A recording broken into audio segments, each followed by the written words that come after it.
And we are back. Welcome to another episode of Spittin Seeds, episode 2. Well, we are back, and if you were wondering why we had a week break, we are going to explain a little bit. Completely my fault. Completely my fault. You're going to sense a recurring theme with that line Correct. right there. But really just going to dive into that. Got a great show here planned and lined up for you guys. Going to dive into why we have been off for a week, like I just said. We'll touch again on our college baseball update. It's been a really good couple weeks for the teams around the state of Michigan, and we're going to highlight those teams for you. We have a new segment that we are very excited about. It's going to be fun. The Rant of the Week, and we have a good one to kick things off for the very first one. Had a other one in mind, but we'll get into that a little bit later. We have our first guest of the podcast here for Spittin Seeds. We are pumped to be having Adam Goodwin, State Director for Prep Baseball Report for the state of Michigan. So stay tuned for that episode. Had to rep today. Had to for Adam. Yep, we'll have that later on here in today's show. If you are following Cold Weather Bats on any of our socials, you have noticed that we dropped our state title picks. We are going to get into those. So if you didn't happen to see those yet, Nick and I will be sharing those a little bit later on today. Explain a little bit why we had some of the choices that we did. And then we have a little bit of a summer baseball, youth baseball teaser of sorts at the end. So let's go ahead and get right into it. Yeah. So I guess we'll start off with why we were delayed. Yeah. Kind of cool opportunity though. Yep. Every year at Cranbrook, we end up getting an opportunity to go play down south. I know a couple other teams too. Stupid Michigan rules. You can't play other Michigan teams unless they go down there with you. Sadly, we were the only ones that went to Georgia, but awesome experience. Was down there for, I think, about 6-7 days. Right down at Lake Point Complex. That complex is amazing. It's all turf. Boys had a lot of fun, 3-hour practices, had some team bonding, went to a Georgia Tech game. But that is why we had the delay. So completely on me. But also, I'm not mad about it. No offense to you guys, but I'm not mad about it. So for you being one of the schools that is able to go down south, do you feel like you guys get a little bit of an advantage of sorts compared to those who, haven't had the luxury of maybe practicing? I mean, we have, as probably everyone knows, we have our Cold Weather Bats game of the week, and I talked with Coach Pluff over at Macomb, Dakota, and they don't really have that ability to go down south. He had no idea what his kids were doing to an extent. You guys, Right. You obviously got to control every single waking minute for these kids. Yeah, and I think there's advantages and disadvantages, right? Like, for us, one of our big things that we do is we do like this wilderness trip that's the week prior to when our spring break is. So a lot of guys I don't get to see until that Georgia trip. Or quite frankly, some guys I don't get to see until the first game of the season, which is the following week when we get back from Georgia. So yes and no. I think, for us specifically, it's kind of like this has to be something that is incorporated into what we do to be successful. Other schools that get the time where those kids aren't necessarily traveling, they're sticking around for baseball, I think is also equally. But I would say, overall, I think it's a great experience. I think any team that can do that, I think it provides a ton of value. Getting you guys ready for the season, getting to see those guys firsthand. If you can get other Michigan teams to come down with you, I think is very, very advantage heavy. So clarify that for a minute here for any of our people watching or listening here. If you go down with another Michigan team, what is the rule for a high school team here in the state? Yeah, so the new rule, which came into effect a couple years ago, is teams can come up to play you, all right, in the surrounding states. So it used to be where there was a radius and as far as like how far you could travel to go play teams. Mm-hmm. Now it is the surrounding states. So for us, it would be, you could play in Wisconsin or Illinois or Ohio. You could do that and have a team come up from Florida to go to Indiana or Michigan. Don't know why you would do that. But it's not the same vice versa. So I can't go to Florida to go play a Florida team. However, you could take another Michigan team to Florida and they would be counted as scrimmages. So not only can you can take another team with you, like if argumentatively Bloomfield Hills want to go down with Cranbrook, Correct. you guys can scrimmage as much as you want every single day, but those aren't going to count towards any records. Correct. Okay. That's a fun rule that we have. It is a fun rule, and to be honest, like I don't quote me on this, but I'm 99% positive it's only 4 scrimmages that you are allowed for the whole year. So you go on a spring break and you decided to scrimmage those teams, you have 4 scrimmages, and that's all you get for the whole year. Wow. It's different. Now, with it being Lake Point, I know a lot of schools go down to Florida. I know we were talking about that. Is there anything that, is an advantage for you guys going to Lake Point comparatively to Florida? Yeah, so I wasn't here when Cranbrook first originally started the spring break trip. They used to go down to that Jackie Robinson complex, which I think is close to Jupiter. Yeah, by Jupiter. Awesome complex. I heard great things about it. However, I did hear it was super packed. You got to stay in the dorms, and there's kind of like a set schedule, right? Like you're in that facility. The cool part about Georgia that I really enjoy is it's really us and a handful of other teams that are down there, at least for our weekend. So we could practice out on the field, quite frankly, from 9 o'clock to 9 o'clock in the morning to 9 o'clock at night. Oh, with no one else out there. Yeah, I mean, that's a pretty good luxury right there. It's pretty nice. You're not competing for any field time No. against anybody else, really, and it really is kind of the Yeah. premier place to go play. I mean, why not go there for your It's a no-brainer in my opinion. good area, too? Yeah, I mean, there's a ton of stuff to do. Atlanta's about 45 minutes away from Lake Point Complex. It's really something special. And like I said, I like to have the flexibility, right? There was a time when we got down there and it's pouring rain in the morning. Right. Don't really want to go out to practice. All right, we have that flexibility to hey, let's have a night practice. Wait for the rain to cool down, cool off.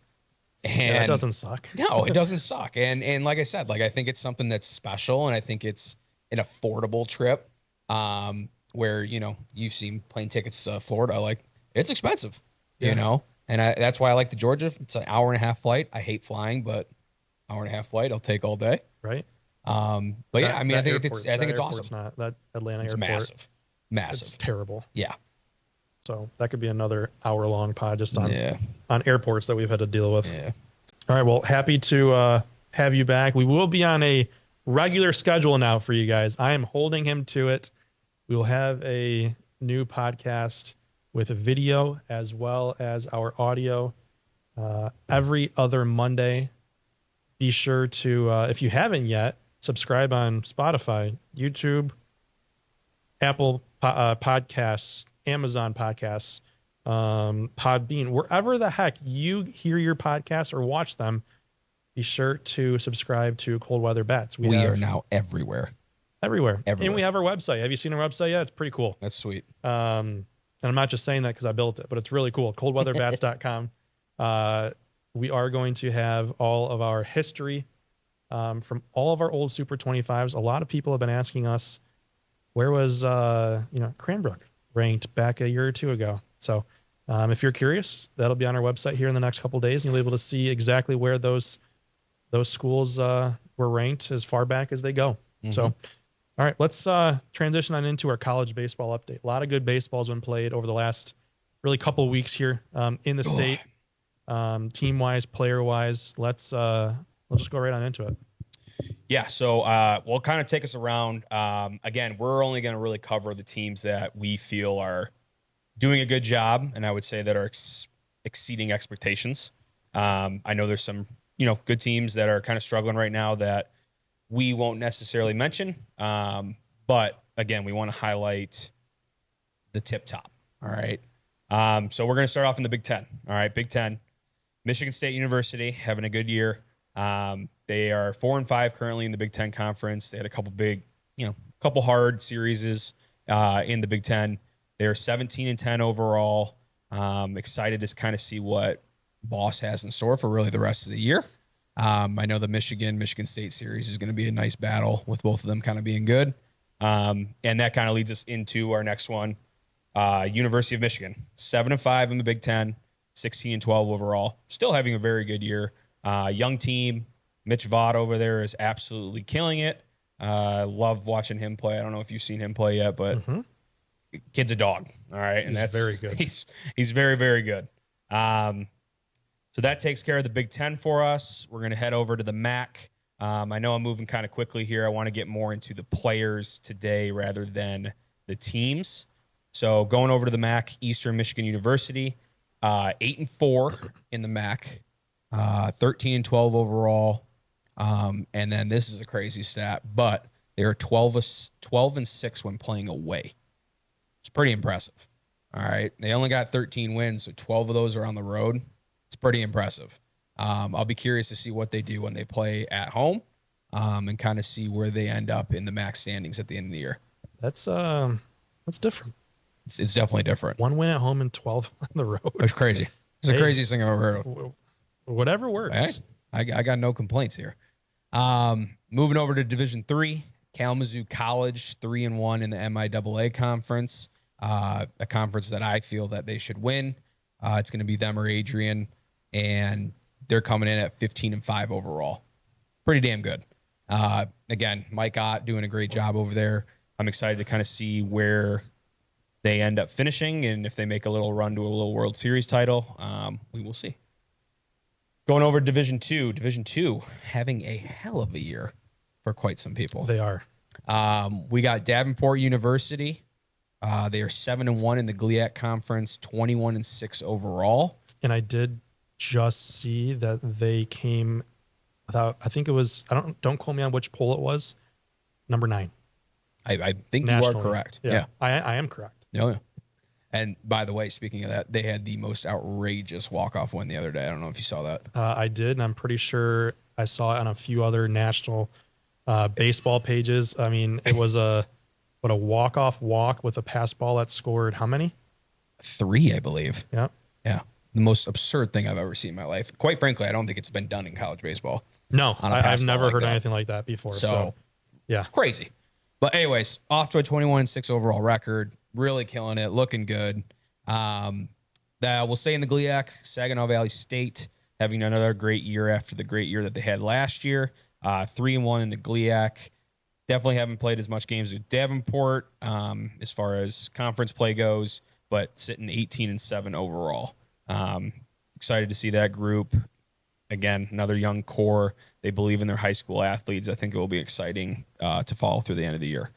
The last GLIAC team is Grand Valley State. They have been ranked, I would say, majority of the year. Yep. 4-4 in the GLIAC conference. Again, a GLIAC conference that is pretty tough right now. 3 teams that are probably going to end up ranked at the end of the year. Grand Valley is 20-8 overall. Again, another young coach, another young core. GLIAC will be pretty good for the next, I would say, 3-4 years. Yeah. As long as these coaches stay in their spots, these younger guys, it's going to be pretty good for quite a while. All right, heading over to the GMAC. GMAC, we have Northwood University, 17-10 overall, won their last 12 games.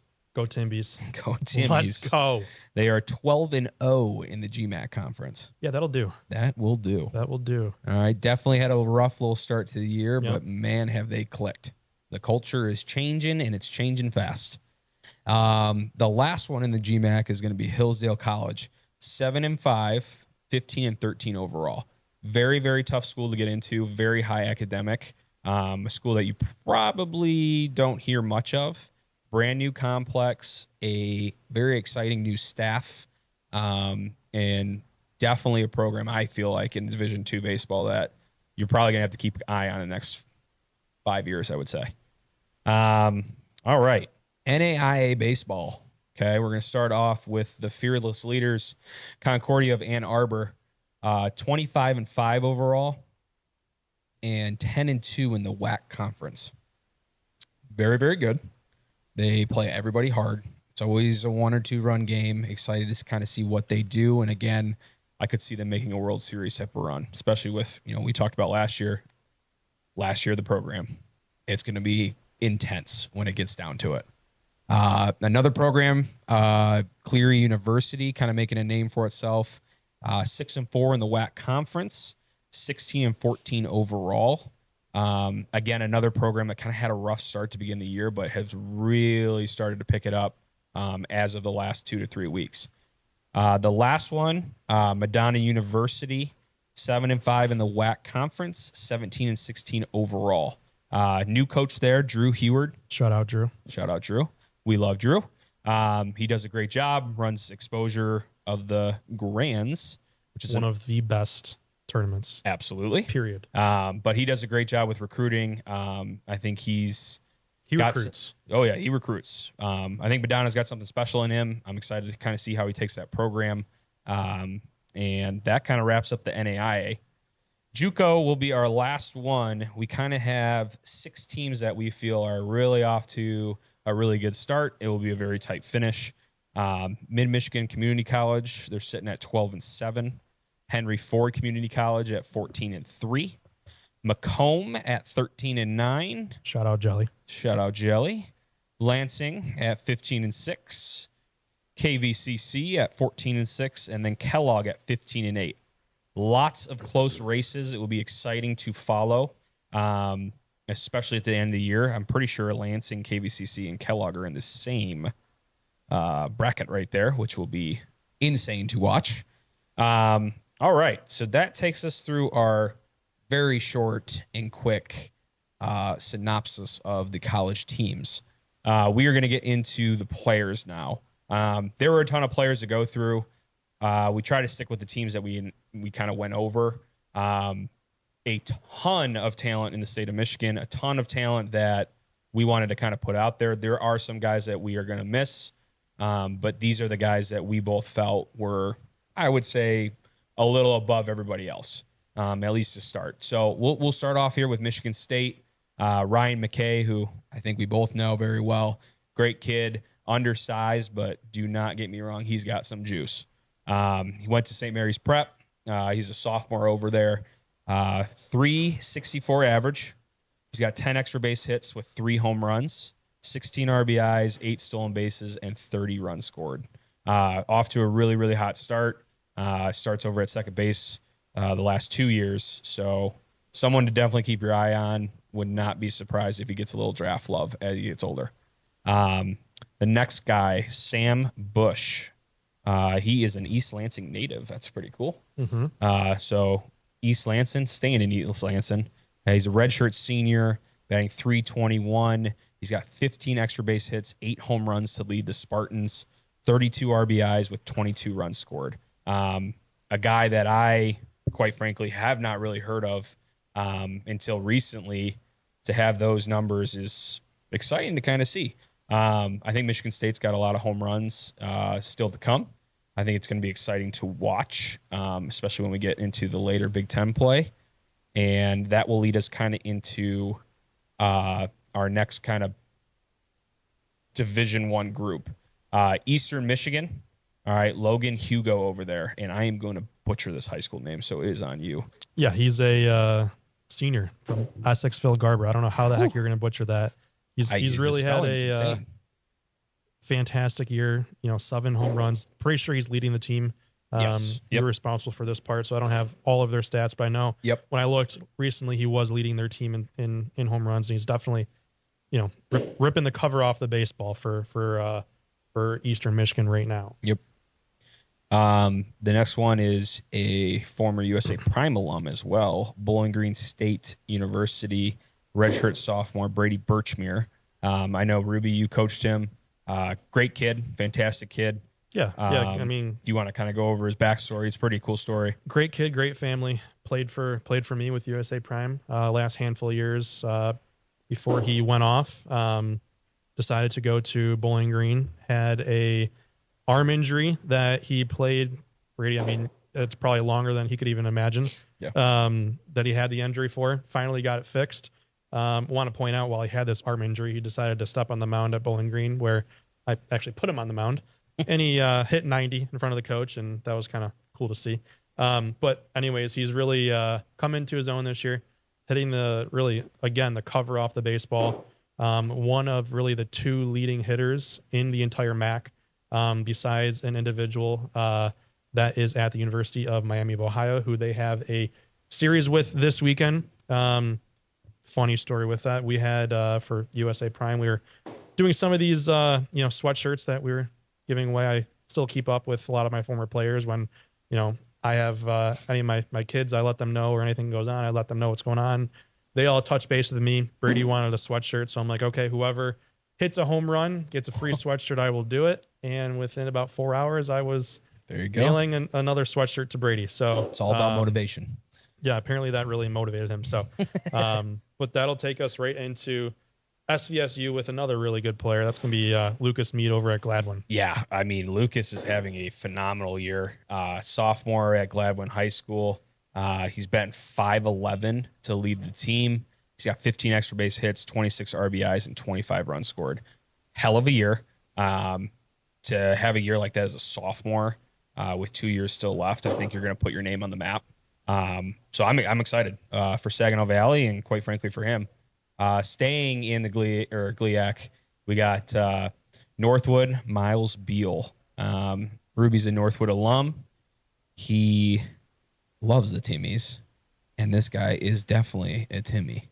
Yeah, I mean, he's been, a leader on that roster, really. I mean, as long as I can remember, he's been, one of their players. So he's their tone setter. He's really a great player that they have there, and is really just picking up from the the long lineage of really successful players that have gone to play, whether it's professional in the minor leagues or independently. He's the next one in line that's has the prospects to potentially follow along those same lines. Yeah, and Miles is a Grand Rapids Catholic Central former alum. He's also a senior. His stats are .402 average, 3 home runs, 8 stolen bases, 15 RBIs, and 29 runs scored. Again, he's a big component why I feel like Northwood has gone on that 12-0 streak to start the GMAC, and I'm excited to kind of see where that ends up. Let's shift our focus, staying in the GLIAC. Keegan Batka. He was a Central Michigan transfer. I'm sure Central probably wants him back now, but that's besides the point. Grand Rapids Christian alum. He is a redshirt senior. He's got a 2.35 ERA. He's got 44 strikeouts and 46 innings pitched. 5-1 record, and he's only got 7 walks on the year. And that's the thing Coach Tidy is going to be the most happy about. 100%. Only 7 walks. That's fantastic. Getting ahead, throwing strikes, having them put the ball in play. Obviously, they're not crossing the plate with only a 2.35 ERA. So he is really setting the tone for that entire staff, and that's why you see they are ranked 9th in the polls. Yep. All right, got to move over to JUCO now. Amir Mitchell, De La Salle alumni, one of my former players. Kid's grown up a lot. He's got a lot of potential. I've always seen it in him. He's only a sophomore. He has been killing it this year. Struggled a little bit his freshman year in college. .531 average this year, 27 RBIs, 27 runs scored, and only 8 strikeouts, which is unbelievable. I think he's got a ton of potential when it comes to the juice in the bat. He's a strong kid. Great academic-wise. He's going to find a very, very good home. Staying in the JUCO, Vincent Cowdrey, also a St. Mary's alum. He is a sophomore.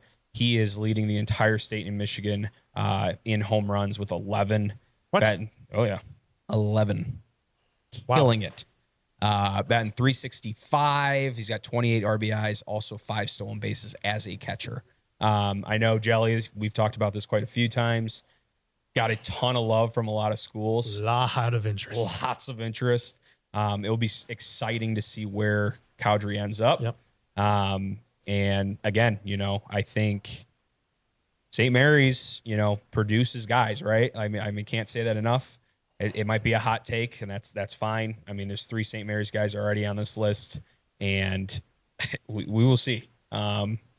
Anyways, going back to NAIA baseball, all right? Concordia, all right? This goes back to, and I saved this one for the last because this is a West Bloomfield alum for our game of the week. He is a senior. He's from West Bloomfield High School.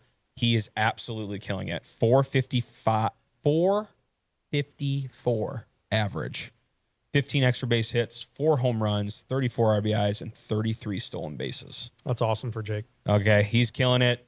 Guys that know Jake and guys that don't know Jake, Jake is very similar to Ryan McKay, right? He's a shorter guy. He's always been undersized, overlooked. It is awesome to see guys like that kind of take it to the next level and kind of prove those haters wrong. So that kind of takes us through our college summary for this week. Again, we wanted to put more focus on players. I thought we did a pretty good job with that. And then next week, should we roll back to the teams or keep going players? We'll do a quick team check-in, and then All right, a little combo we'll action. We'll see what we got from there. All right, I like it. Now it's time for a new segment here at Spittin Seeds, the Rant of the Week. And if this was a generalized podcast that wasn't baseball specific and, things like that, I would have a very good one. The Chipotle on 12 Mile and Telegraph. You would be getting torn apart right now. Instead, for today's Rant of the Week, we are going to talk about sliding mitts. Yes, those godforsaken things that your 10-year-old just asked you for because they saw Bobby Witt and Ronald Acuna Jr. sliding with it. I saw one down in Georgia. It was Cookie Monster. Are you serious? I swear to God. Cookie Monster. I mean, I have to go out and admit, there are companies now that is making baseball cooler with how they design gloves, how they design all this other fun stuff. I mean, you've seen like these pencil bats that Victus is making, but these sliding mitts is the most ridiculously designed accessory in the sport of baseball for the youth. Don't get me wrong, it is very useful for Major League Baseball. They get paid quite a bit of money. And with doing a little bit of research from the years 2011 to 2015, there were between 10 and 11% of injuries were from the wrist or the hand in Major League and minor league baseball. Okay. Out of that 10 or 11%, only 7% of those had an actual injury that required surgical attention. The majority of the rest were a hand contusion. So getting spiked, tearing your hand because of the dirt, whatever it might be. That's the gist of it, guys. So as a PSA to coaches, to players, to those families of those players, how about we just teach little Johnny that's 10 years old how to properly slide back into first base or slide into second base, then just buy him a Cookie Monster sliding mitt. Sliding is one thing that didn't need an accessory, guys. The only accessory you need from sliding is the dirt on your uniform. That's it. Yeah, I would agree. Or the black little turf pellets that come and stain every jersey, and that's the mom's worst nightmare. Now, are they useful if you're sliding in and for some reason your hand jams? Yeah. But for the majority of 10-year-olds, they're not running fast enough. For the majority of 15-year-olds, they're not running fast enough. That's why it's used in the professional level. Well, most of them don't even slide head first. So what are we doing? The amount of kids that wear sliding mitts but will slide in feet first or not even slide whatsoever is the majority. Mm-hmm. I mean, they just do it because it looks cool. Yeah. I mean, I run a youth. I'm a youth director. You're a youth coach. You coach high school baseball. The amount of times that I have been to baseball fields. I mean, I had to step in and coach a team one of our 10-year-old teams last year. The amount of times these kids would, try to put it on their hand, strap it up, realize, oh man, it actually goes on my left hand. Put it on, strap it up. They either just got picked off, they missed a sign, which is a given, or now it's 4 pitches later, and now I can give them a sign where they can steal, but they're probably going to still slide foot first. So, with that said, again, PSA to parents, coaches, teach your kids how to slide properly. It's a fantastic skill, and especially if they become a quarterback in the NFL later on, they know how to slide and actually look pretty good, and they don't look like some other quarterbacks that look like they have 2 left feet. So, it's a cross-sport skill. Yeah, 100%. So, we'll have rants every single time. We have lots of thoughts, lots of opinions. We've both been around baseball for quite a while. We've seen it change in good and bad, and we will touch on those topics and really all of those throughout. So as we kind of led on at the beginning, we are pleased to be having our first guest joining us for Spittin Seeds. Adam Goodwin, State Director of PBR Michigan, is kind enough to join us, and we will go right on into that interview now. We are now joined by Adam Goodwin at PBR Michigan, Director of PBR Michigan. Adam, thank you for spending a few minutes with us here today. Yeah, no, thanks for having me on, and again, it's baseball season, and just hoping that we get some good weather around the corner. High school season did kick off this past week. We at Cold Weather Bash just had our game of the week, which was a fantastic game, and now really a lot of schools are kicking off those games. With the weather somewhat starting to turn a little bit. I know we had some rain this past week, and hopefully the sun will stay out a little bit longer, dry out some of these non-turf fields, and really allow for some baseball here. But with you in your role as PBR director here in the state of Michigan, wanted to kind of touch a little bit on that and really your past and what led you to this as a whole. I know we've kind of known each other for a handful of years, going back when you were at Kellogg, previously with being a coach with Kellogg, Western, and Saginaw. With you as a director now for the last handful of years with PBR, how has that been, and what's kind of your thoughts thus far as being the PBR director? Yeah, no, I think everything's been really good. It's been really positive, and I think the direction that we're heading is very, very good. Obviously, I got into the college game about 9-10 years ago, being a student assistant at Saginaw Valley in the GLIAC, and then from there, I had the chance to go be at Western Michigan with Billy Goonan, phenomenal individual, and then from there, had the chance to go coach with Coach Lescovia at Kellogg Community College, and had a lot of success with him and his program. And he's been there for 20-25 years, so that's definitely a staple in the state of Michigan as far as the one of the better overall programs. Really doesn't matter what level it is. But yeah, really happy that I had the chance to be with him. And then, in the summer of 2022 or 2023, it was, I had the chance to jump on with Prep Baseball Michigan. I was able to hook up with Chris Valentine, and he kind of showed me what they do a little bit, and was really kind of in the realm of what I really enjoyed to do, which was, scouting and recruiting, and you can still be in the game. And, obviously the hands off with the kids, that stings a little bit, but overall it's been very good. And I think what we have to offer for each individual is unmatched. I know from being a summer coach a handful of years ago, now I'm stepped back a little bit from that. I will say there was always one coach, a couple of coaches that were always at all of our games, no matter what. And I feel like somehow you were always in about 4 places at once. So, I know when it came out that you were taking this position, it really, talking with all other people within the organization, there wasn't really a better fit because of the fact that a lot of people, scouting isn't for everybody. And seeing how much you're very good at it and enjoyed it, it was just obviously a perfect fit in terms of that. Now, in terms of, for a lot of people that might be listening to our podcast here, might not be familiar with PBR and Prep Baseball Report. They might have younger children, things to that extent, that might now be going into the high school ranks, or really just confused in terms of what the future holds for a scouting perspective for their children.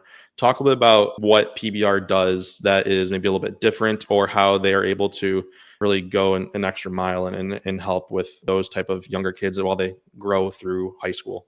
I think a lot of our kids get introduced to what we do 7th and 8th grade level. That's where we have our scout days with the summer organizations. And then from there, maybe the next thing that they might get into is junior state games or Rising Stars events. Those are really a snapshot of what is to come for those guys as they get into the high school level and they start going to more camps and college camps specifically, and how they do things. Like, I would think that we do things not that far off from the college guys outside of the individual instruction that they might get.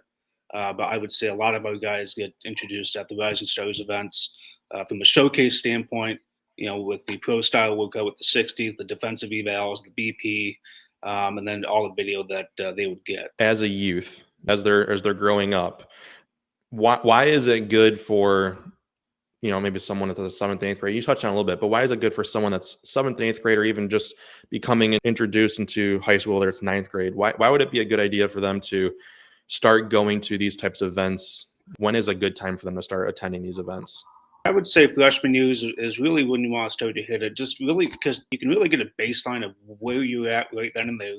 Because we all know that the body is going to be different from 9th grade to sophomore to junior year and then into the senior year. But to have that track record in the progression each summer or winter, like that shows all the colleges that, hey, I'm making progression with this or that. And we also have a database that has close to 1,000 coaches across the country. How many people get to access their profile is pretty incredible. And just, I think the biggest thing is the track record that they get to set once they come to an event, whether that's a scout day, TPG, junior state games, whatever. But I think the biggest thing is just the progression that they can show once they get into the system. Now, before we go into the high school season that has kicked off here across the state, what events do you guys have at PBR that's upcoming? Coming in June and July, we'll have our TPG trials, TPG, junior state games, into the underclass games at U of M. They can send me an email and ask about the event. What can this event do for me as I further my baseball career? We would love to see everybody that we possibly can, because my job is to help every kid reach their goals and potential. So if someone is looking to, whether they want to get in touch with you or look up events, how do they go ahead and do that? They can send me a DM, Coach Goodwin A on X, or they can send me an email at agoodwin@prepbaseball.com. Perfect. Now let's shift into the high school side of things. How do you see the high school season unfolding here? Yeah, I think there's a lot of parity. There's a lot of depth, really across the state. I know that you guys put out your predictions for state champions a couple of days ago, but I think Division I, Division II is going to be really competitive. Obviously up by me. When you look specifically in the Saginaw Valley League, I think it's as deep as it's ever been from a pitching standpoint. When you got several Division I arms in the league, I think the winner of the league could potentially have 6 or 7 losses. Yeah. And maybe a couple of guys that get drafted, which is pretty good. So, but I think the one team we don't give enough credit to that I think is a sleeper could be Hudsonville. Mm-hmm. I think they're deep. I think they don't have the flashy 5 Division I guys, one guy going to the SEC, but they have a lot of college commits, a veteran coaching staff, and just a lot of good players. I know going through all of our picks, it's hard to go against Bay City Western. It's very hard to go against them. If you look at the MHSAA map, the winner of that would jump in with Western and would be Traverse City. They go west, so they would have to run into Jenison, Hudsonville, somebody of that nature. Yeah, and then I know for my my Division III pick, and really, doing my research, I came across Hemlock. Yeah. So that's one that I think you could obviously argue it's kind of a sleeper in some ways, but when you have a couple big time guys and Chad Brown and you got Dawson over there, that's going to be another team that's going to be pretty formidable in that D3 ranking. And Chad's now a year older, and really what he's done to his body has been pretty incredible. He's 6'6", 240, and he's still a 3-sport athlete with football and basketball. He's going to have a really good season, and I think he'll be an all-state guy. But I think there's something there with him beyond high school and college as well. And with you seeing more players than really all of us combined here, who's a couple players that really we might not have heard yet in high school baseball in the state of Michigan that, in your opinion, could really come on the map and surprise some people this year? Yeah, we saw Henry Bradford at the Michigan Bowl Scout Day.